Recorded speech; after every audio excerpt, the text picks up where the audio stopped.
বন্ধুরা, তোমরা ডিমের কষা, ডিমের ঝাল, ডিম পোস্ত অনেক কিছু খেয়েছো। আমি একটা ডিমের সবজি ঝোল দেখাচ্ছি। এর জন্য ডিম সেদ্ধ এইদিকে বসিয়ে দিয়েছি, এদিকে কড়াইতে দিয়েছি জাস্ট পেঁয়াজ কুচি, রসুন কুচি, জিরে আর শুকনো লঙ্কা। এবার এই সব রকম সবজি আছে এতে এইগুলো দিয়ে দিচ্ছি। ডাঁটা, দেখো সব রকম সবজি আছে, আলু, ডাঁটা, ঝিঙে সব কিছু দিয়ে এবার এগুলো কষিয়ে নিচ্ছি।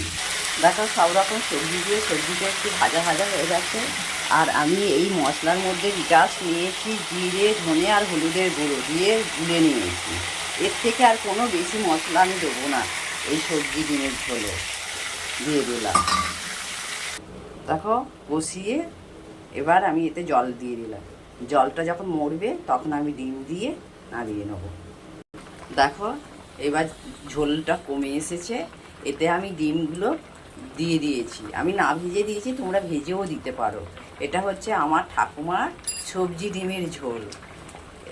এতে কি হলো, সবজির টেস্টটাও হয় আর খেতেও ভালো লাগে। তোমরা কোনো সময় এরকম করে বানিয়ে খেও। দেখো আমার রেডি সবজি ডিমের ঝোল। ঠিক আছে।